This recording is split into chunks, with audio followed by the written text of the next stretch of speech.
and welcome to this August meeting of the Barossa Assessment Panel. Take this opportunity to welcome members and staff and those who have joined us in the gallery and online this evening. Just a note before I get into our administrative items and introduce people, we do record these meetings just so we can ensure an accurate copy of the minutes and accurate reflection of the discussions that occurred. So, so as we do have some members of the community with us this evening, I'll just start by introducing the members of the panel. To my left, we have Rachel Nucky, and online on the screen, we have Sarah Elding. We also have Graham Burns, Councillor Tony Hearn, and my name is Jeff Parsons, and I'm the presiding member. And we are ably assisted by a number of members of Council's administration we have with us. Online, we have Jake, our Director of Development and Community Services. To my left is Aaron, our Assessment Manager, Chris, who's assisting us with governance and minutes, and Alex and Francesco, a couple of our planning officers who are with us this evening. So, good evening to you all. I will work through those administrative items now, and then we'll get to our first item for consideration. So in terms of attendance tonight, all members are present. There are no apologies. Confirmation of the minutes. I know the agenda refers to the meeting held in July, but our last meeting was held on the 9th of June. All members have received a copy of those minutes. Any questions in relation to the minutes? No? In that case, I'm looking for a mover that they be adopted, please. Move Rachel and seconded Graham. Thank you. All those in favour, please raise your hand, and that's carried unanimously. Business arising from the minutes, I think, is nil. Not seeing any hands. Is there any declaration of interest by any member of the panel in respect of the items before us? No? All right, well, that does bring us to our assessment item for consideration this evening. So this is the construction of a store to the rear of an existing dwelling located in the township zone, and it was an application that was not notified. So normally it would be a decision of the assessment manager, but there has been a one-off delegation put in place to send this application to the council assessment panel, which is why it's before us this evening. And Alex, you're the assessing officer for the application. Do you have anything you'd like to take us through as an introduction to the item? Words, yeah. So as Jeff said, it's an additional use of a store building to the rear of an existing dwelling. The definition of the development was a point of discussion throughout the proposal, the application process. To provide some context to the attachments to the report, the application was originally proposed as an outbuilding. It then went to a store building and the storage of vintage heavy vehicle parking, but the application before you at the moment is just only for a store building itself. A key consideration was the wall height, which is taller than a typical outbuilding at 4.6 metres. This height is more typical of commercial development, but the relevant township zone does envisage some form of non-residential development similar to a store. Another key consideration relating to the wall height was the interface with the adjacent dwelling. And while taller, the application does benefit from being cut into the land and the landscaping proposed as well. Aaron, yeah. Yeah, thank you. Just through the chair, just to give some further context to this one, it is somewhat unusual in that it is an application to which myself as the assessment manager is a relevant authority. The circumstances as such with this application, I've resolved to delegate the application to the panel, and that is described in the report in terms of rationale. You would see that there's a one-off delegation that has been authorised to essentially give the panel the power to make a decision. The circumstances I find are somewhat unique in that you've got a township zone, as Alex said, that envisages some residential and then other uses. So the use is somewhat unique, but also I think the circumstance of the locality in that you've got residential properties either side. You've got quite a tall shed, but then you've got other factors like the non-residential use at the rear. So essentially where I landed with this was because it's not subject to public notice, I did feel in this instance that the panel is best placed to make a decision. The rationale is obviously explained in the report, and the benefit of course with that is that it's a public report, there's a public hearing. Late in the piece, you'd also see in the agenda the two neighbouring property owners have given a written consent. I should add that that really doesn't carry any weight in the assessment, but it does appear to be the case that the neighbours next door don't have any concerns with necessarily the height or the size of the building. And I should also add that the applicant Adam Rotek has gone to considerable lengths to address some of the concerns, and Alex has explained some of those, including increasing the side and rear setbacks, dropping the floor level in terms of cutting the shed in more, and including landscaping. So look, on balance, we are recommending it, but appreciate there are a number of considerations that I feel the panel are best placed to weigh up. Thanks, Alex and Aaron. That's very good context for us.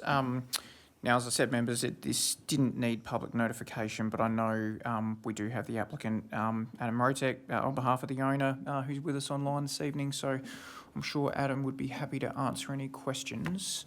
So I might ask members first if you do have any questions you'd like to pose to the applicant about this item. Is he going to, Mr. Chairman, going to give us a presentation or no? Not normally in these circumstances, no. Because there's no formal hearing of representations, there's no opportunity for, there's no opportunity for the representative or there are no representatives, and there's no opportunity for the applicant to address the panel. But if you did have specific questions, I'm sure we could put those to Adam. So. Yes, I was just making sure that there was enough height in the building. Seeing and I'm trying to get into my program again now, they've just changed it on me. The height of the doorway and the opening, because the applicant was originally wanting the truck that's in there, it may not have fitted in, whether that would be, you'd have to cut the exhaust pipe down, etc., if that was the case. But I'd like to know if the height is a problem, whether it needs a few more inches, which may or may not be necessary, but I'm not privy to that. Mr. Curtis might. Adam is best placed to answer, I guess, in terms of responding to that question. I guess I'll just add the point that from everything I understand, the proposal was put forward meets the needs of the Mr. Ryman, the owner. I should also add that our view that the parking of the vintage trucks, there was expressed during the application that was part of the purpose of the shed, that we considered that would be additional form of development, and thus that's not part of the application you have before you. It's not to say that Mr. Ryman may decide to apply for such down the track, which of course he would be entitled to, but that in terms of the current application before you, that's not what is proposed. But as I say, Adam's best placed to answer regarding the clearance question. Adam, I assume you can hear us okay, hopefully. So I'm sure you would have heard that question, which was around whether the shed as currently designed meets the needs of the applicant with respect to access. Are you able to confirm for us, please? Thank you. It does. I guess just briefly in terms of their requirement for the additional wall height, the applicant does have a caravan with an air conditioning unit on top, which takes the total height of that particular vehicle to 3.4 metres in height. And you'll see in your agenda on page 47, there's a cross section of the proposed store building. So by the time you factor in the carry beam, the actual roller door barrel, you're actually left with a daylight opening of 3.6 metres. So there's I guess just enough room to actually fit that caravan within the building. But you're correct in terms of the truck parking. That was originally the applicant's preference, and I guess when we were notified that that in itself also constituted development and would require approval, the applicant decided, because they do have an alternative location to park those collectible trucks for the time being. It may well be something they come back in time and seek approval for that if their circumstances change elsewhere in terms of where those vehicles will be parked. Thanks, Adam. Further questions? Yeah. Yes. Continue, Tony. Yeah.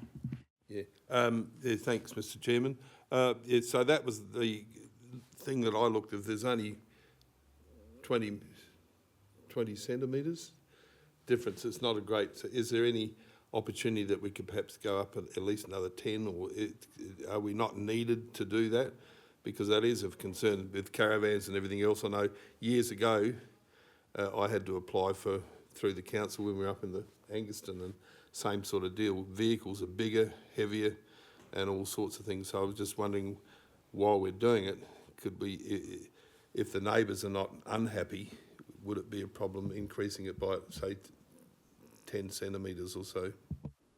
Well, I think as a panel, there's probably a couple of things to that. So as a panel, we have to assess the proposals that are put before us. So we do have to be a little cautious about redesigning the proposal. That's not a role that we can potentially, or not a role that we can have. But what I would say is that if the clearance is close and the applicant decides, following tonight's meeting, if we do agree to grant consent and they decide that they wanted to seek a little more height, then they do have the opportunity to apply for a variation to look at something like that. But as we've heard from the applicant this evening, they're satisfied that the height at the moment meets their requirements. So, and they've obviously heard your comments. So, yeah. When I saw the knowing heights is very close, vehicles are. Yes, Graham. Graham Burns, Adam. My questions don't go to the design and siting of the building. It's more the use of the building, and it's being assessed as, and I assume by your client it's been applied for as a store. Can you just provide a little bit of flesh to that description as to exactly how the building is going to be used if it's being approved as a store?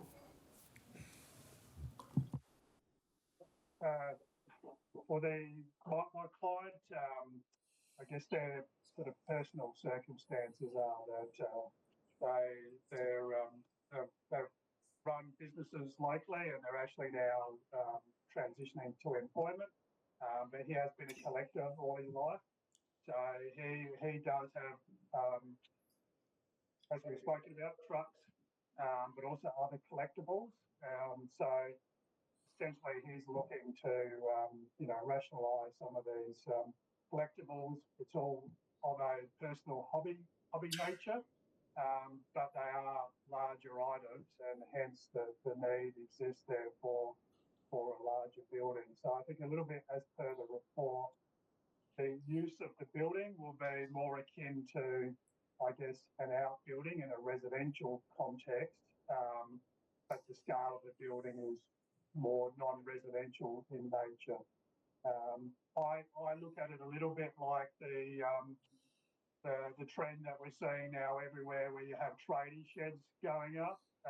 So people don't necessarily have always the room to store these items on their at their residential address, and so you've got trading sheds popping up, which are essentially small storage units where you can keep the caravan or the boat or other collectibles. So hopefully that answers your question. Yes, it does. Thanks, Adam. Right, Rachel and Sarah, do you have any questions? No. Sarah, no, not for you. Okay, and no questions for me either. So I think that exhausts our questions of you, Adam, so thank you. But we might come back to you if we have anything further that gets raised in the debate. Members, do you have any questions for the staff? No? In that case, members, I seek your views in respect to this matter. We obviously have a detailed report before us from the administration, and the recommendation is that we grant planning consent subject to several conditions, I believe it was. How do members feel about this application? Who's happy to share their views first? Graham, thank you. Look, I'm happy, as I said in answer, by my introductory comments to Adam. I have no issue with the design and siting of the building. It'll be at the rear of a very deep site. It might be seen from the road, but at the very back of the end of the allotment. So from that point of view, I think it's been well sited. The design fits in, I think, with other buildings nearby, and I note that other buildings nearby are not residential in character or appearance. Some are large. In the township itself, there are quite some very large non-residential buildings as well. So all in all, I think it's a reasonable development. And I do note that the immediate neighbours, even though this is not relevant to the planning assessment or the merits of the application, but the immediate neighbours, none of the neighbours have expressed any concerns about the application. So that tells me that there is a degree of acceptance of the building, its use and its appearance and its position on the site. So all in all, in my view, the application is deserving of consent. I've read the recommendation and the conditions, and I think those conditions are fair and reasonable. Thank you. Thank you. Rachel. I pretty much concur with everything Graham has just said. I think, yes, it is a shed or a storage building that is, larger than what we would ordinarily consider, appropriate in association with the dwelling. But you've got to remember, this is a large plot of land. It's like 66 metres deep. It's sited right towards the back. It's actually cut in to the site, which helps lower partially its, height when viewed from the street. You're not really going to notice it. Yes, you'll see it in the distance from the street, but I don't feel that that's going to have any big impact. I think contextually it's not inconsistent with what is seen within the broader locality. The setbacks, and I do want to commend the applicant. There has been a series of changes that were made. They did change the floor levels, they did the setbacks, they changed the cladding to help it fit. It's got a fairly shallow roof pitch, which does help as well. And I wasn't too concerned. I know that the Heritage Advisor had said they'd like to see the roof pitch increased, but actually that would make it worse. So I actually think it's a good balance that has been provided. What else had I had? Yeah, so from a land use perspective, I'm completely comfortable. The overall floor area sort of fits within what the zone contemplates for commercial type developments. I did just have, my only comment would be, I think the landscaping's great that they're proposing to the sides, and I think that will help assist. I just kind of wanted to get a bit of a sense or whether or not we would be concerned with what the size of those plantings were at stage of planting, and whether or not I probably would like to see condition, if you're going to bother putting landscaping to help address some of the amenity-based issues, it's always good to impose a condition about maintaining a minimum height. Otherwise, I kind of think the condition is pointless, because people could prune them all down to a size that really has no impact whatsoever. So that's just a bit of food for thought, and I welcome other members' views on that. But overall, I have read the recommendation and I'm comfortable with the recommendation to grant consent, and the suite of conditions are appropriate. Yeah.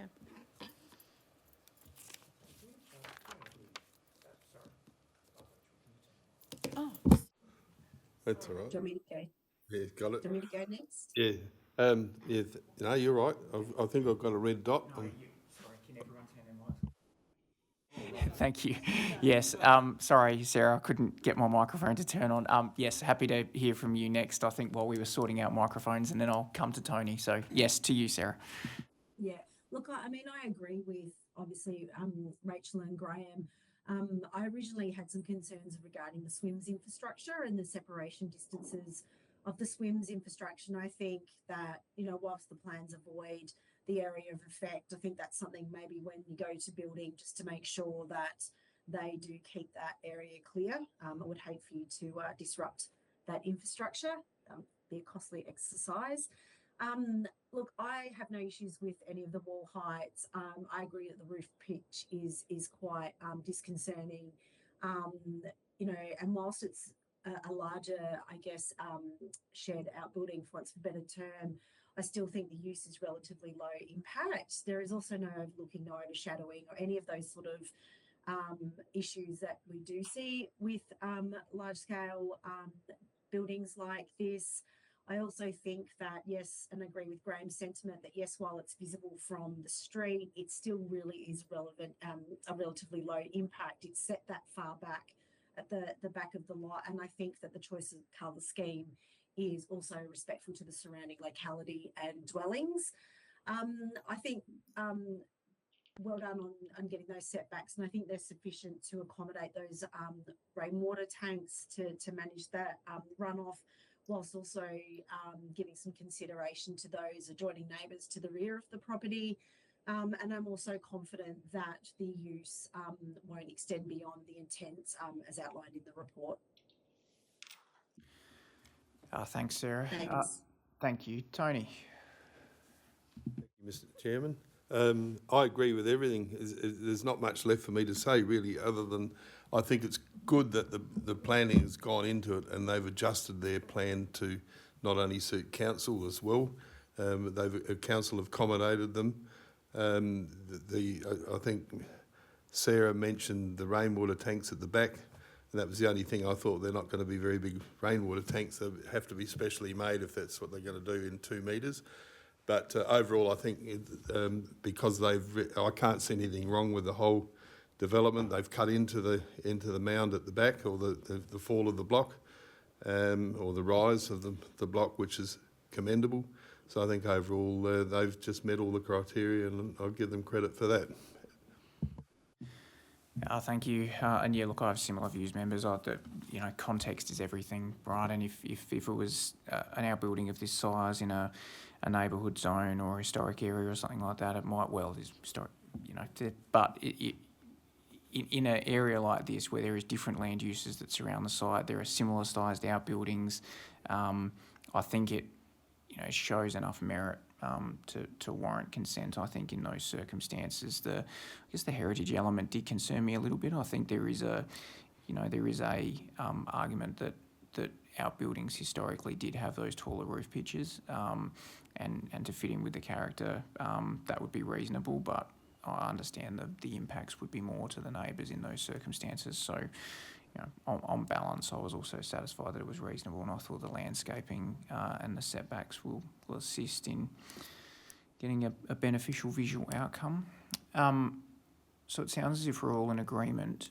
Rachel did raise a point around the maturity, maybe, of the landscaping, and also the height at which it would be maintained as a minimum.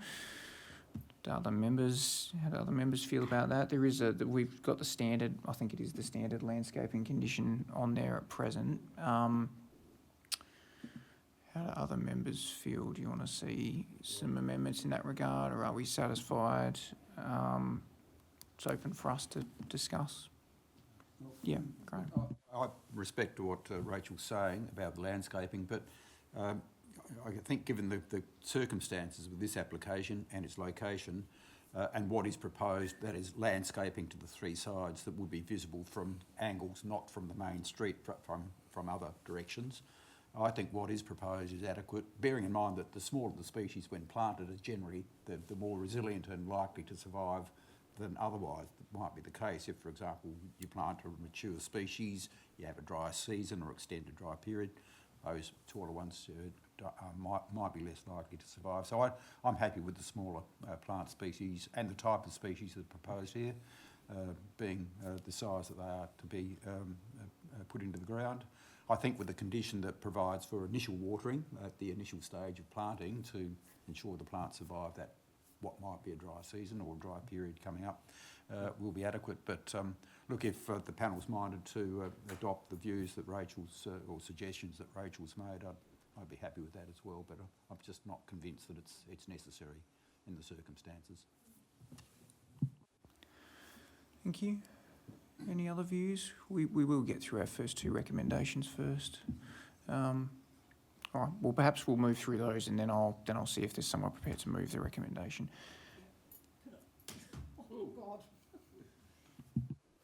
If I may, presiding member, I guess just to explain myself a little bit further, like I'm probably not going to die in the ditch over it, but I was kind of like, well, what's the purpose of the landscaping in the first place? You know, is there a visual amenity issue such that, you know, it should be maintained at a minimum, height? I know they grow to 5 metres, but sometimes, you know, people will go and, you know, chop them.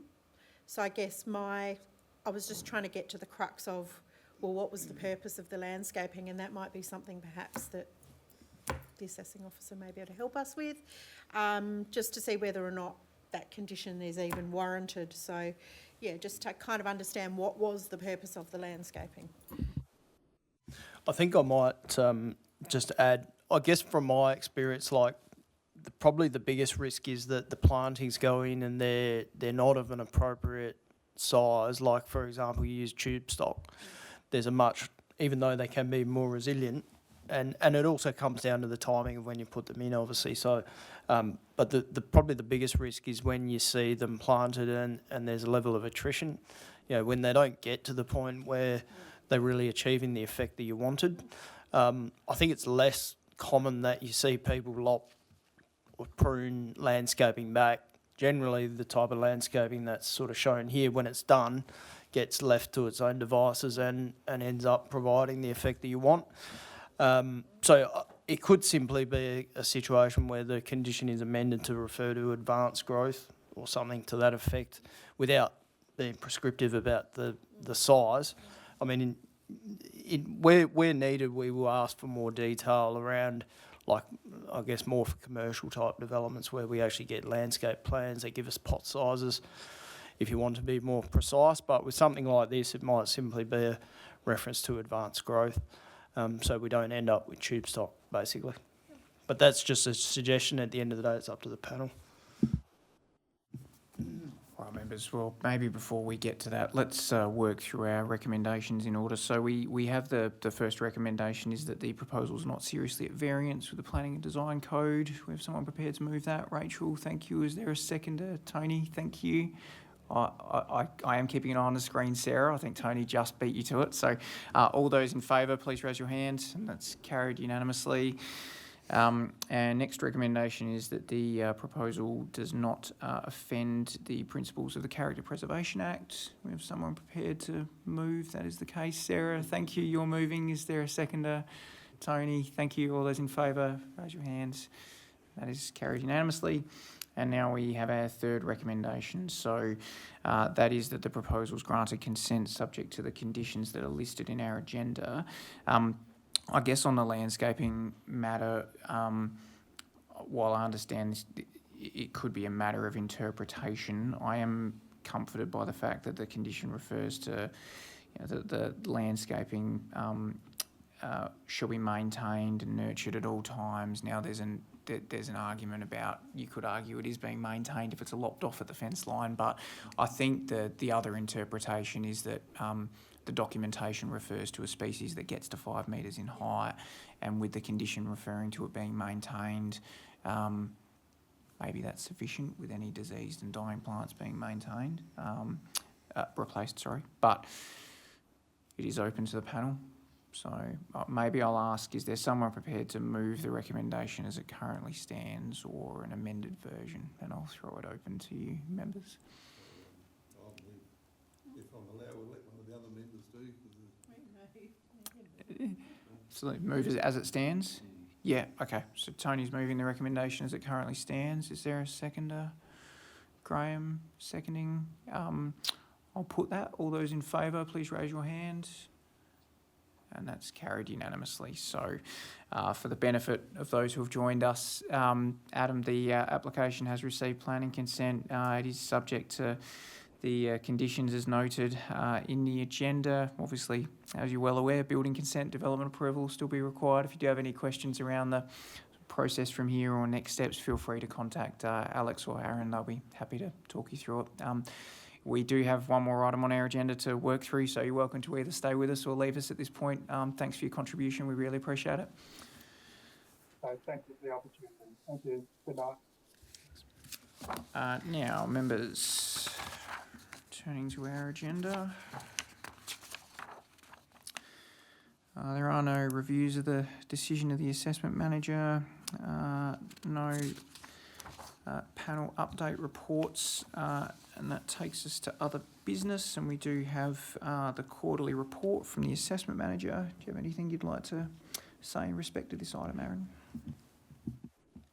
Thanks, through the chair. Yeah, this is a standard quarterly report that you've seen previously. It is interesting to note, actually, we have seen a jump in development activity over the last sort of month or so. So we have been pretty busy. We've had a couple of land divisions where they've been cleared and we're receiving quite a few housing applications. In terms of BAP, obviously, it's been a little bit quieter in the last sort of few months. So we've only had in that period 4 applications for BAP, 120 for the assessment manager, and then there's been 5 applications that were delegated, essentially dealt with by staff. So still no deemed consents, which is great. So yeah, happy to take any questions. It's a brief summary we'll keep providing to you, and well, yeah, I think it's good, as I've said before, that panel has an understanding of all of its activities. Sarah. Oh, you might still be on mute, Sarah. Oh, there we go. No, I'm in a computer room with 4 screens and I've lost my mouse.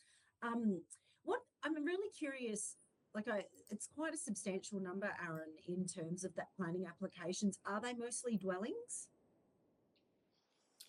Like coming in, or is there sort of something else that's a bit on the rise as well? Oh, no, look, predominantly it's dwellings, and I think when you see a new subdivision, you also then get the wave of verandas and carports and sheds and pools. So, you end up on average probably with three or 4 applications per site, to be honest. So, but look, the Barossa Council is, it's quite diverse in terms of we get a lot of development applications, rural areas obviously as well.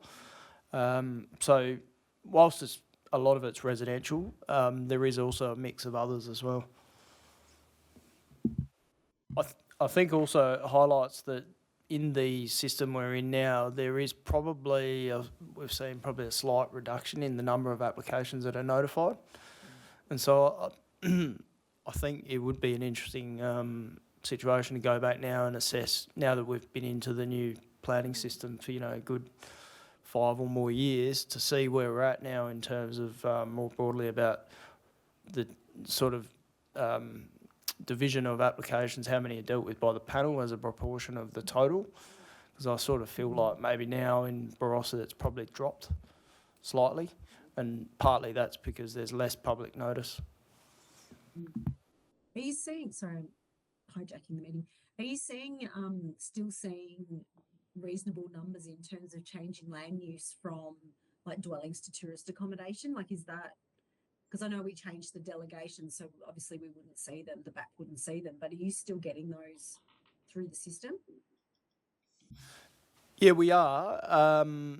We probably slowed down maybe a touch, but I think it's also important to know there's a lot that I don't think we see in terms of where those sort of Airbnbs happen, where there probably isn't applications put in for them as well. So, yeah, we still are getting them, and tending to find that there's not great objection to them, to be honest. We don't tend to get a great level of objection, which seems to suggest that sort of thing is probably appropriate, but obviously each site has to be assessed on its own merits. Thanks. Good questions. Yeah, Graham. Aaron, You better use your mic. So. my apologies. what's the situation with appeals? Are there any outstanding appeals in the system that are sitting in the court system that haven't yet been considered or are just determined by the court? Look, no appeals that concern the panel. So, yeah, and I think it's probably a good point that this report hasn't typically picked up appeals. And there probably is opportunity to include that if there was one. So no appeals in relation to the activities of the panel. Yep.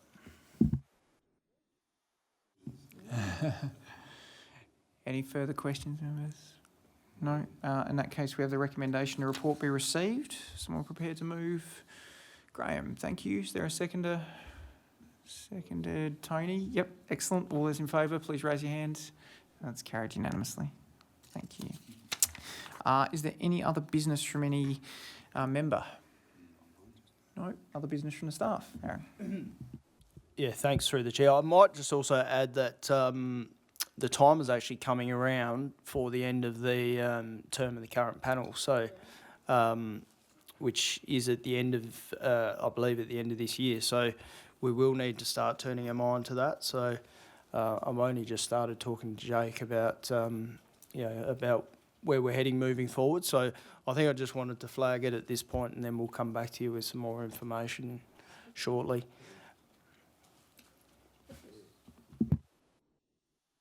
Because the government have moved the goalposts, would this panel then move with the goalposts for April next year? So the term of the panel doesn't align, or in terms of for independent members, it is aligned to we had it, I think it expires at the end of this year. But in terms of the appointment of the council elected member, that was an appointment that was aligned to the term of the election. So I may need to double check, but I'm pretty certain that was to essentially the duration of the term for you as elected member. So yeah, there was that built in. Yep. So we'll let you know more though, as you noted. All right, thank you. No confidential reports, and the next meeting's due to be held on the 8th of September. So I'm happy to declare the meeting closed at 5:37 p.m. Thanks, members, for your attendance and deliberation on those items, and thank you to the staff for your support.